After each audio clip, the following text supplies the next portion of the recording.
ಕರ್ತನಲ್ಲಿ ನಮಗೆ ಅತ್ಯಂತ ಪ್ರಿಯರಾದ ದೇವಮಕ್ಕಳೆಲ್ಲರಿಗೂ ಯೇಸು ಕ್ರಿಸ್ತನ ಉನ್ನತವಾದ ಶ್ರೇಷ್ಠವಾದ ನಾಮದಲ್ಲಿ ಹೃದಯಪೂರ್ವಕವಾಗಿ ಶುಭವನ್ನು ತಿಳಿಸುತ್ತೇನೆ. I bring greetings in the name of Jesus.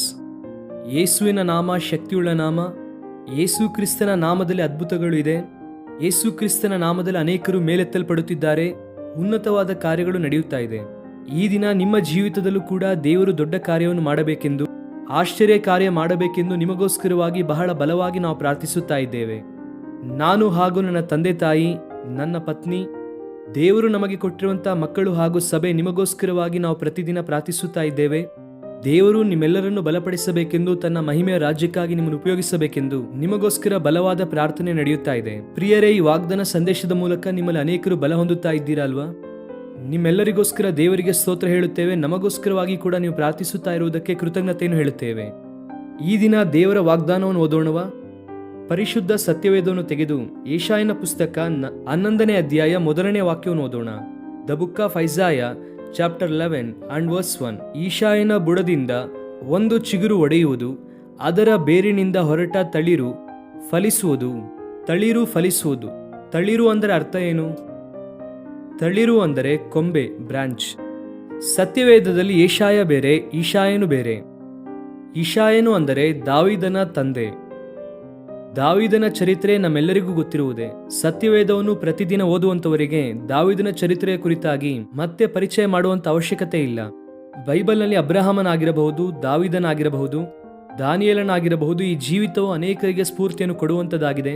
ಆಯಾ ಸಂದರ್ಭದಲ್ಲಿ ದೇವ ಸೇವಕರಾಗಿ ನಾವು ಕೂಡ ದೇವರ ವಾಕ್ಯವನ್ನು ಹೇಳುವಾಗ ಈ ಭಕ್ತರ ಜೀವಿತವನ್ನು ಅಲ್ಲಲ್ಲಿ ನಾವು ಮೆಲುಕು ಹಾಕುತ್ತಲೇ ಇರುತ್ತೇವೆ. ಅವರ ಕುರಿತಾಗಿ ಹೇಳುವಂತ ಪರಿಸ್ಥಿತಿ ಬರುತ್ತಲೇ ಇರುತ್ತದೆ.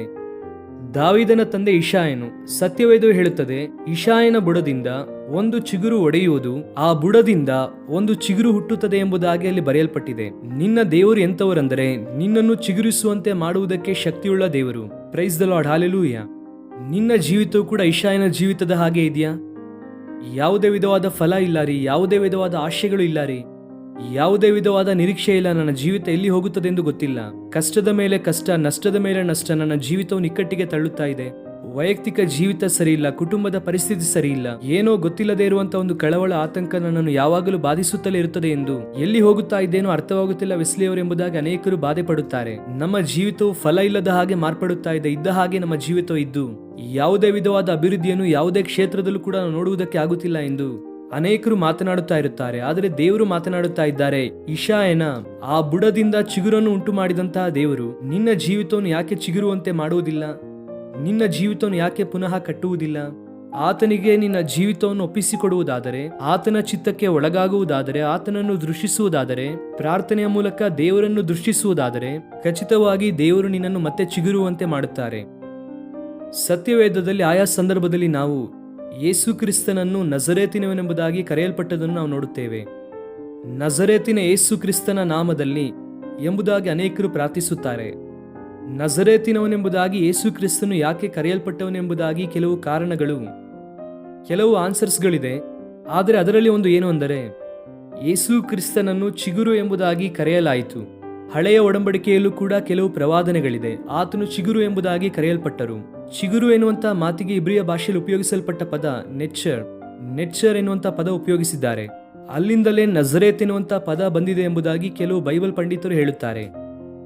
ಈಗ ಯೇಸು ಕ್ರಿಸ್ತನು ನಜರೇತಿನವನೆಂಬುದಾಗಿ ನಾವು ಮಾತನಾಡುತ್ತಾ ಇದ್ದೇವೆ ಅಂದರೆ ಅದರ ಅರ್ಥ ನಜರೇತಿನ ಯೇಸು ಮತ್ತೆ ನಮ್ಮ ಜೀವಿತವನ್ನು ಚಿಗುರುವಂತೆ ಮಾಡುತ್ತಾನೆ ಎಂದು ಅರ್ಥ.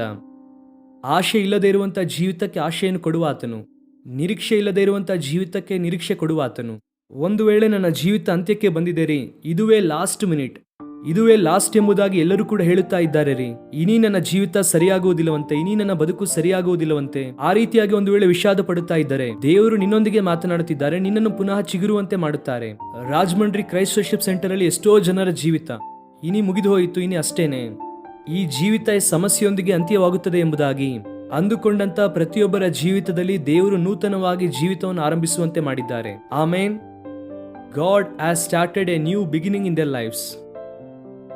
ನಿನ್ನ ಜೀವಿತದ ಎಂಡಿಂಗ್ ಪಾಯಿಂಟು ದೇವರು ನಿನ್ನ ಜೀವಿತದಲ್ಲಿ ಮಾಡುವಂತ ಅದ್ಭುತಕ್ಕೆ ಸ್ಟಾರ್ಟಿಂಗ್ ಪಾಯಿಂಟ್ ಎಂಬುದಾಗಿ ಒಬ್ಬ ಸೇವಕರು ಹೇಳುತ್ತಾರೆ. ಈ ದಿನ ನಿನ್ನನ್ನು ಚಿಗುರುವಂತೆ ಮಾಡುವಂತಹ ದೇವರು. ಅದರ ಬೇರಿನಿಂದ ಹೊರಟ ತಳಿರು ಫಲಿಸುವುದು. ತಳಿರು ಅಂದರೆ ಬ್ರಾಂಚ್.